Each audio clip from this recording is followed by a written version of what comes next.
शांति।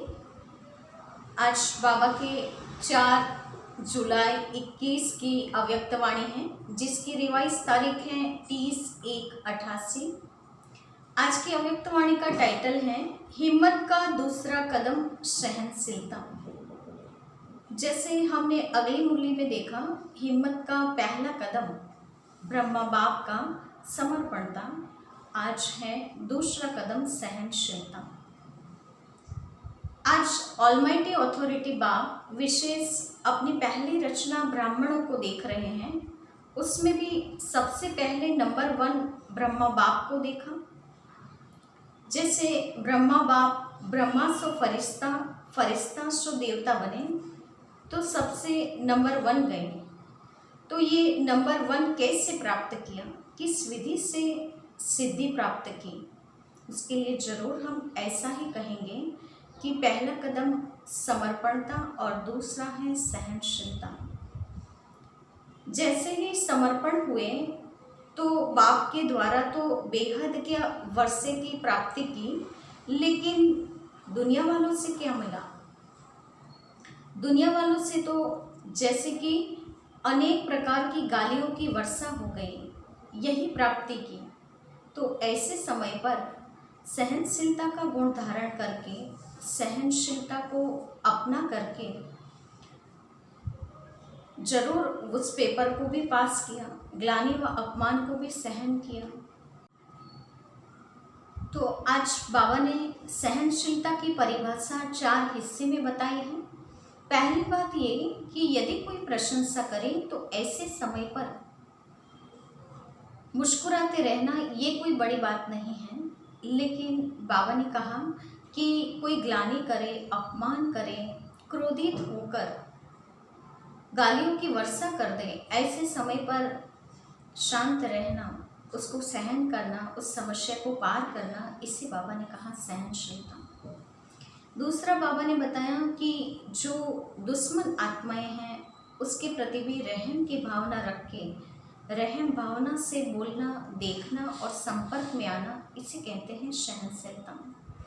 साथ ही स्थापना के कार्य में, सेवा के कार्य में शुरू से कभी छोटे तो कभी बड़े विघ्न तो आते ही रहे, समस्या तो आती ही रहे। ऐसे समय पर सदा हर बातों को हल्का बनाए रखा और स्वयं भी हल्के रहे, तो ऐसे महावीर बन के दिखाया, इसे कहते हैं सहनशीलता। और सहनशीलता के लिए चौथी बात बाबा ने बताई है कि कोई भी समस्या आई, लेकिन सभी समस्याओं में समस्या के विस्तार में न जाकर ज्ञान योग के सार को अपना करके शॉर्टकट का रास्ता अपनाया और शक्तियों की बचत की और मौज में रहकर समस्या को ऐसे पार कर दिया जैसे कुछ था ही नहीं, तो इसे कहते हैं सहनशीलता। तो आज ब्रह्मा बाप को हमारे सामने एग्जाम्पल बनाते हुए बाबा ने बहुत अच्छी सहनशीलता के गुण को धारण करने की विधि बताई है, हमें प्रेरणा दी है। अब बाबा के ही शब्दों में सहनशीलता क्या है ये सुनेंगे। फिर से अव्यक्तवाणी का टाइटल है हिम्मत का दूसरा कदम सहनशीलता। आज ऑलमाइटी अथॉरिटी बाप अपनी पहली श्रेष्ठ रचना को देख रहे हैं। पहली रचना ब्राह्मणों की रचना है। उसकी पहली रचना में भी पहला नंबर ब्रह्मा को ही देखा। पहली रचना का पहला नंबर होने कारण ब्रह्मा को आदिदेव कहा जाता है। इसी नाम से इस आबू पर्वत पर यादगार भी है, आदिदेव नाम से ही है। आदिदेव अर्थात आदि रचता भी कहा जाता है और साथ साथ आदिदेव अर्थात नई सृष्टि के आदि का पहला नंबर का देव है। पहली देवात्मा श्री कृष्ण के रूप में ब्रह्मा ही बनते हैं, इसलिए नई सृष्टि के आदि का आदिदेव कहा जाता है। संगम युग में भी आदि रचना का पहला नंबर अर्थात आदिदेव कहो व ब्राह्मण आत्माओं की रचना ब्रह्मा कहो, तो संगम पर और सृष्टि के आदि पर दोनों समय के आदि हैं, इसलिए आदिदेव कहा जाता है। ब्रह्मा ही आदि कर्मातीत फरिश्ता बनता है। ब्रह्मा सो फरिश्ता और फरिश्ता सो देवता, सब में नंबर 1। ऐसा नंबर 1 क्यों बने? किस विधि से नंबर 1 सिद्धि को प्राप्त किया? आप सभी ब्राह्मण आत्मा को, ब्रह्मा को ही फॉलो करना है। हम सब ब्राह्मण परिवार के लिए एग्जाम्पल ब्रह्मा बाप हैं। क्या फॉलो करना है? इसका पहला कदम समर्पण था। यह तो पहले ही सुना दिया है।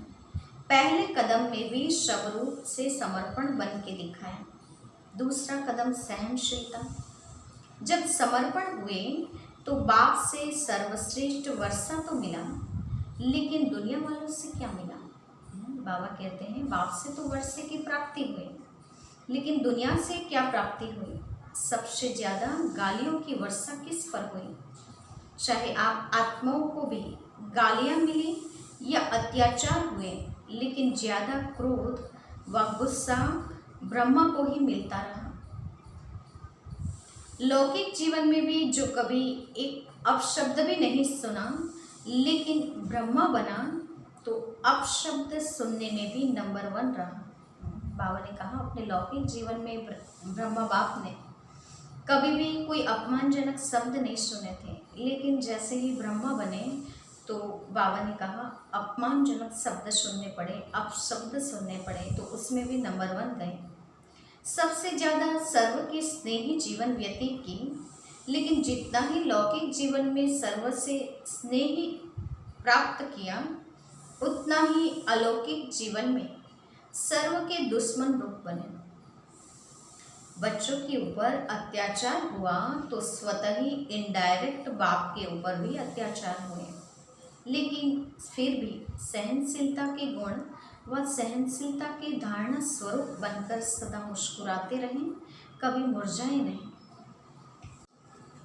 कोई प्रशंसा करें और मुस्कुराए, इसको सहनशीलता नहीं कहते, लेकिन दुश्मन बन क्रोधित हो अपशब्दों की वर्षा करें, ऐसे समय पर भी सदा मुस्कुराते रहना, संकल्प मात्र भी मुरझाने का चिन्ह चेहरे पर न हो, इसको कहते हैं सहनशीलता।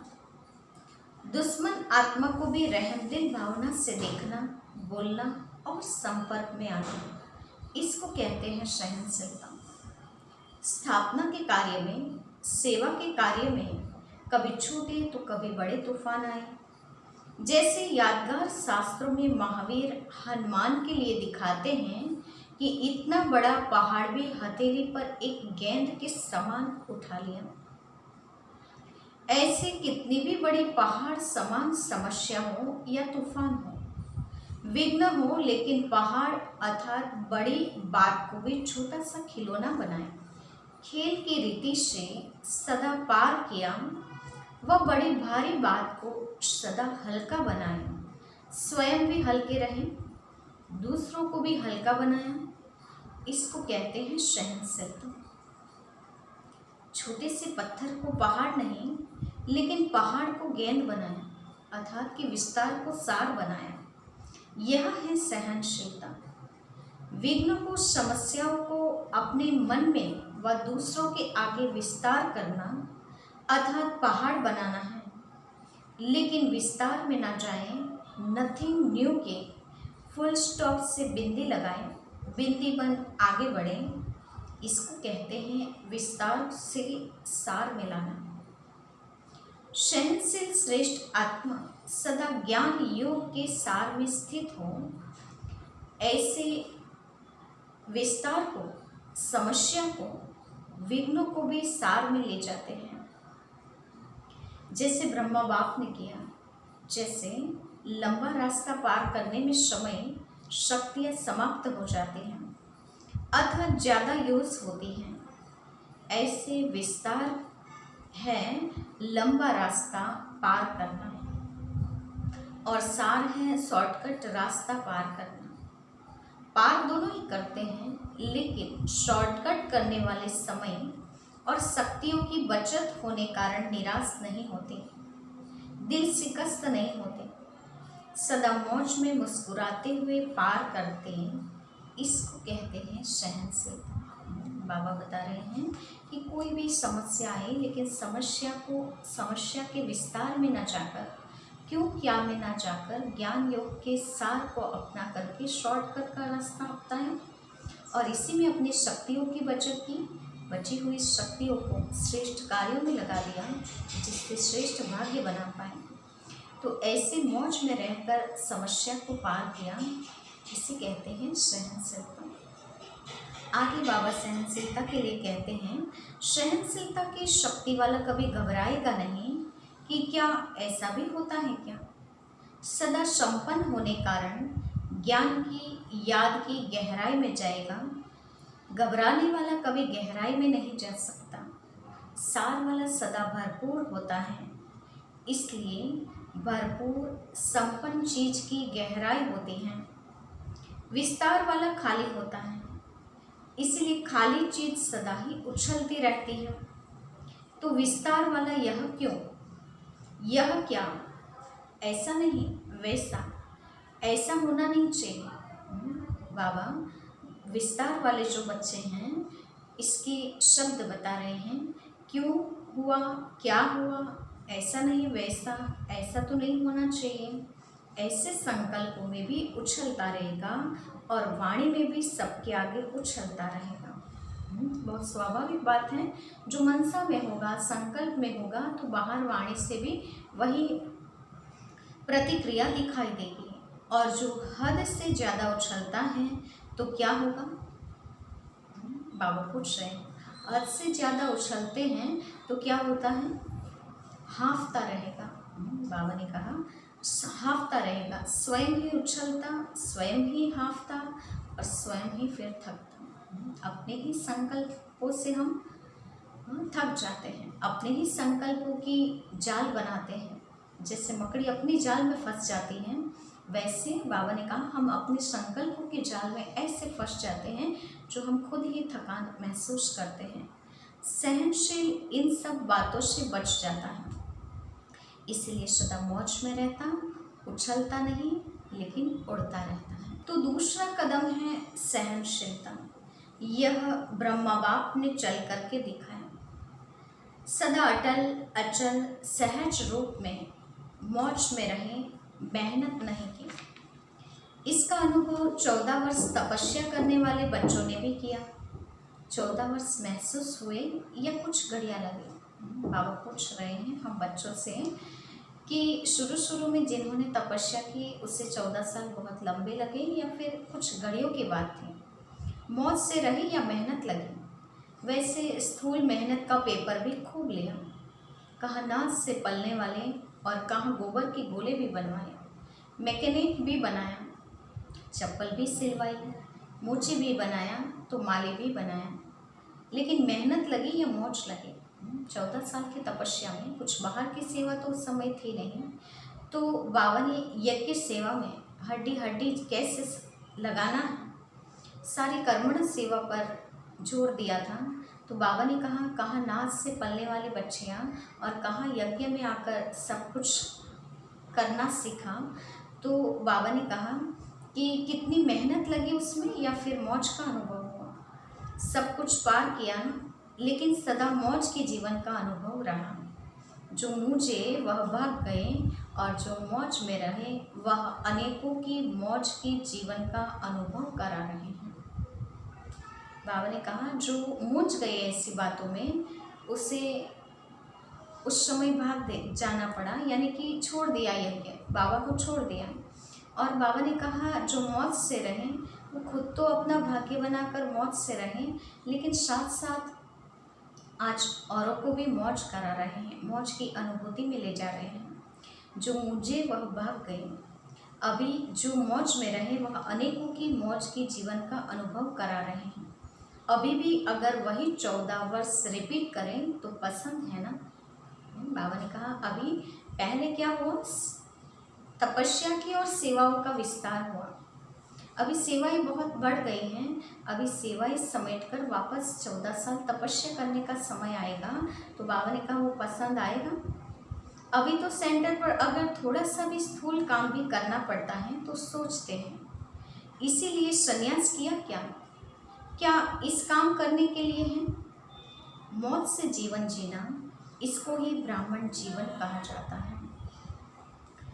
चाहे स्थूल साधारण काम हो, चाहे हजारों की सभा के बीच स्टेज पर स्पीच करनी हो, दोनों मौत से करें। सेवा चाहे बाबा ने कहा कोई भी हो, कर्मणा सेवा हो या फिर वाचा सेवा हो, लेकिन उस समय सेवा के समय हमारी सोच क्या है, हमारी स्थिति क्या है, उस पर मार्क्स मिलते हैं। इसको कहा जाता मौज की जीवन जीना। मुझे नहीं, हमने तो समझा नहीं था कि सरेंडर होना अर्थात यह सब करना होगा। मैं तो टीचर बनकर आई हूँ, स्थूल काम करने के लिए थोड़ी ये संन्यास किया है। क्या यही ब्रह्मा कुमारी जीवन होती है? इसको कहते हैं मूंझने वाले जीवन। मौज की जीवन वालों की क्या बात हो सकती है, नशे वाली। और बाबा ने कहा मूंझने वाले की क्या संकल्प हो सकते हैं, वो भी बाबा ने बता दिया। ब्रह्मा कुमारी बनना अर्थात दिल की मौज में रहना, न कि स्थूल मौजों में रहना। दिल की मौज से किसी भी परिस्थिति में, किसी भी कार्य में मूंझने को मौज में बदल देंगे। और दिल के मूंझने वाले श्रेष्ठ साधन होते हुए भी, स्पष्ट बात होते हुए भी, सदा स्वयं मूंझे हुए होने के कारण स्पष्ट बातों को भी मूंझा देगा। अच्छे साधन होते हुए भी साधनों से मौज नहीं ले सके। ये कैसे होगा? ऐसा नहीं ऐसा होगा। इसमें खुद ही मूंझेगा और दूसरों को भी मूंझा देगा। अपने संकल्पों को उलझा करके स्वयं भी उलझेंगे और दूसरे को भी उलझा देंगे। जैसे कहते हैं ना, सूत मूंझा जाता है तो मुश्किल ही सुधरता है। अच्छी बात में भी मूंझेगा तो घबराने वाली बात में भी मूंझेगा, क्योंकि वृत्ति मूंझी हुई है, मन मूंझा हुआ है, तो स्वतः ही वृत्ति का प्रभाव दृष्टि पर, और दृष्टि के कारण सृष्टि भी मूंझी हुई दिखाई देगी। ब्रह्मा कुमारी जीवन अर्थात ब्रह्मा बाप समान मौज की जीवन, लेकिन इसका आधार है सहनशीलता। सारी बातों का आधार सहनशीलता है।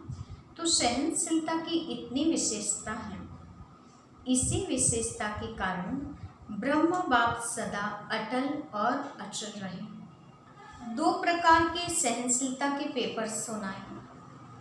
पहला पेपर लोगों द्वारा अपशब्द व अत्याचार, और दूसरा यज्ञ की स्थापना में भिन्न भिन्न आए हुए विघ्न। तीसरा कई ब्राह्मण बच्चों द्वारा भी ट्रेटर होना व छोटी मोटी बातों में असंतुष्टता का सामना करना, लेकिन इसमें भी सदा असंतुष्ट को संतुष्ट करने की भावना से, परवश समझ, सदा कल्याण की भावना से, सहनशीलता की साइलेंस पावर से हर एक को आगे बढ़ाया। सामना करने वाले को भी मधुरता और शुभ भावना शुभकामना से सहनशीलता का पाठ पढ़ाया। जो सामना करने आते हैं उससे भी बाबा ने कहा बड़े ही मधुरता से, अपनी शुभ भावनाओं और शुभकामनाओं से अच्छा और सहनशीलता का पाठ पढ़ाया। जो आज सामना करता और कल क्षमा मांगता, उनके मुख से भी यही बोल निकलते, बाबा तो बाबा है। इसको कहा जाता है सहनशीलता द्वारा फेल को भी पास बनाए, विघ्न को पास करना। तो दूसरा कदम सुना, किस लिए? कदम पर कदम रखो। बाबा ने दूसरा कदम सहनशीलता का सुनाया। किस लिए सुनाया? क्योंकि ब्रह्मा बाप के कदम पर कदम रख सके। इसको कहा जाता है फॉलो फादर अर्थात बाप समान बनना। बनना है या सिर्फ दूर से देखना है? बहादुर होना। बाबा प्रश्न पूछ रहे हैं हम बच्चों से कि सहनशील बनना है ना या दूर भागना है? बाबा के सामने पंजाब और महाराष्ट्र का ग्रुप बैठा है। पंजाब महाराष्ट्र दोनों ही बहादुर होना, सब बहादुर हैं। देश विदेश के सभी अपने को महावीर कहते हैं। किसी को भी प्यादा कहा तो मानेगा। बाबा ने कहा सभी स्वयं को महावीर समझते हैं। यदि किसी को प्यादा कहेंगे तो मानेंगे क्यों? इससे सिद्ध है कि सभी अपने को महावीर समझते हैं। महावीर अर्थात की बात समान बनना, समझा?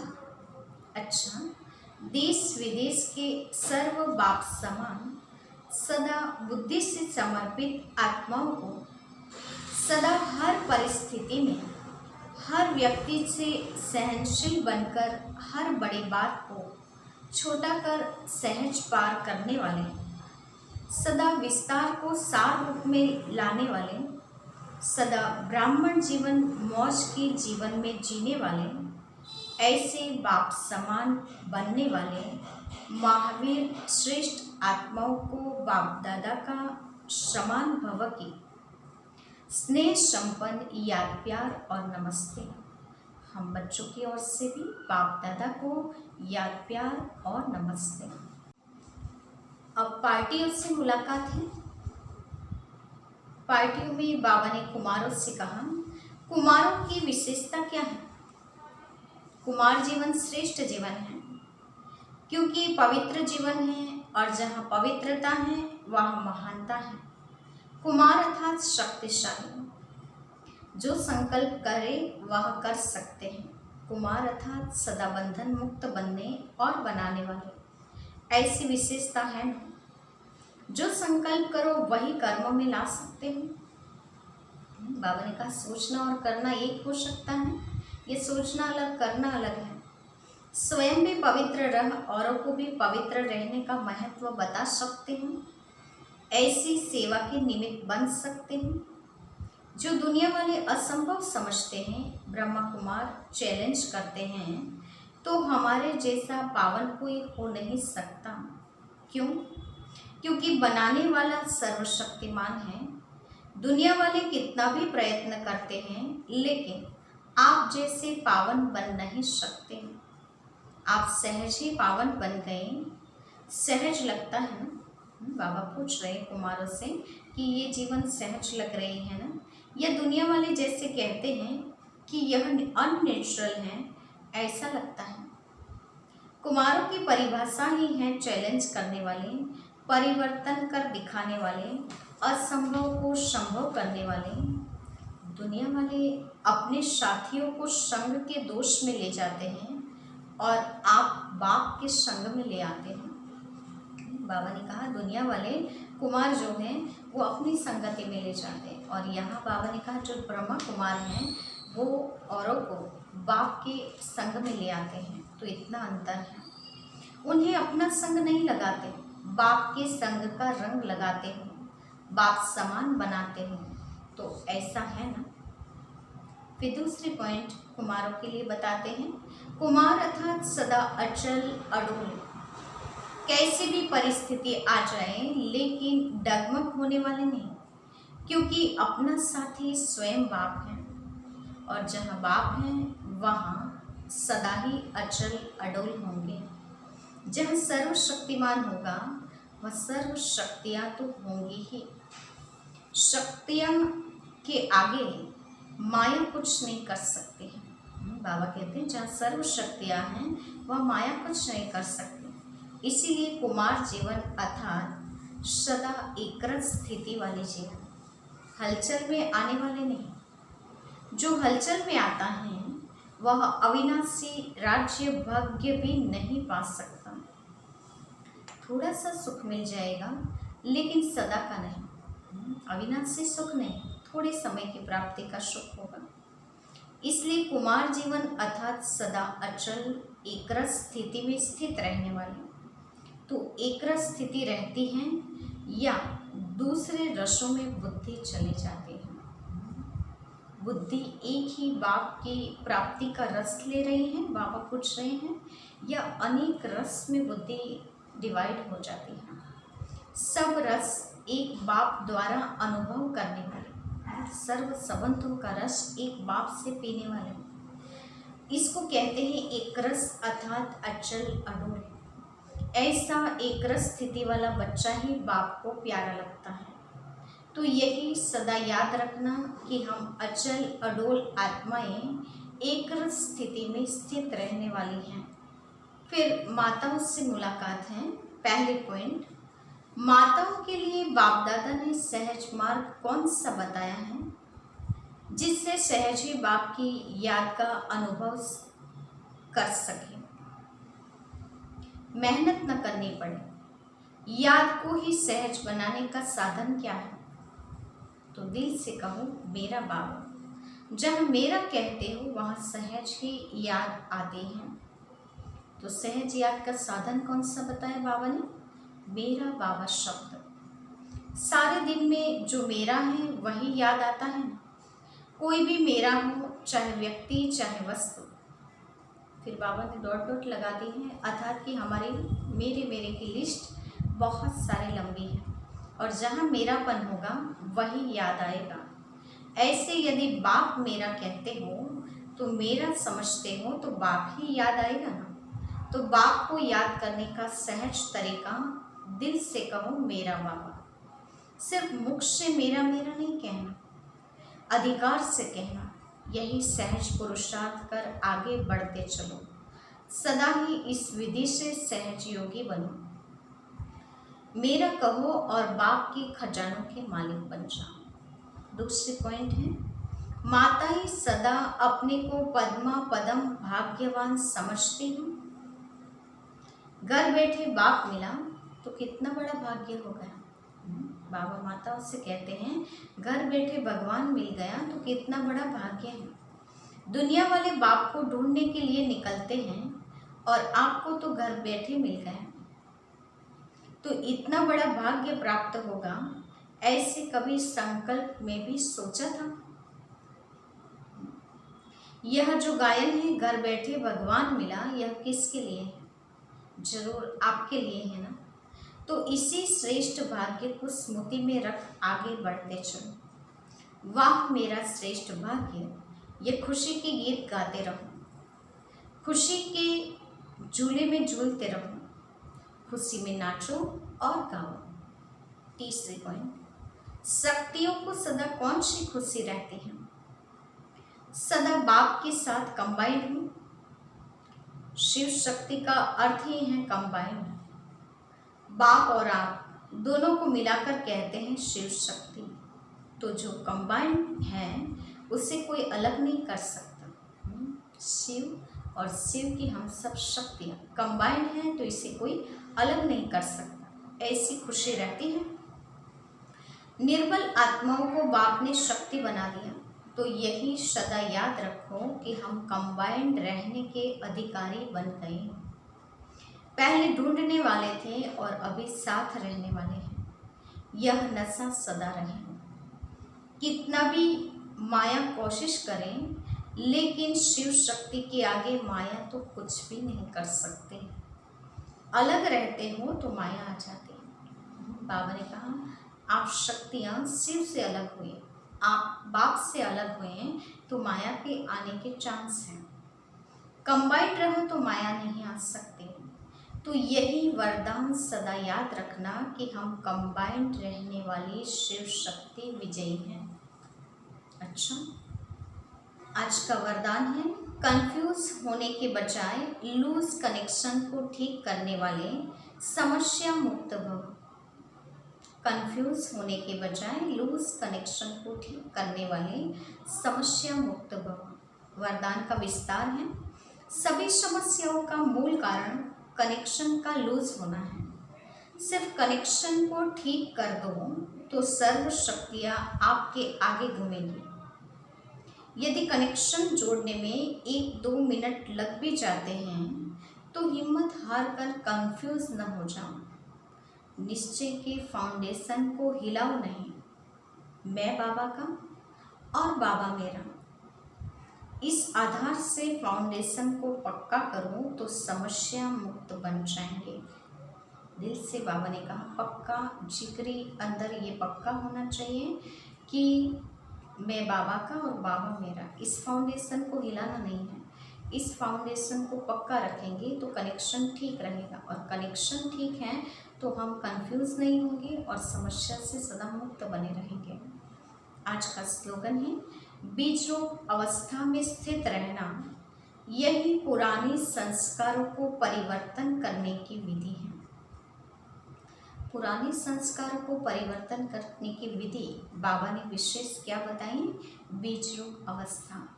क्योंकि बीज रूप अवस्था ये हमारी ज्ञानी जीवन की बहुत बड़ी और ऊंची उपलब्धि है।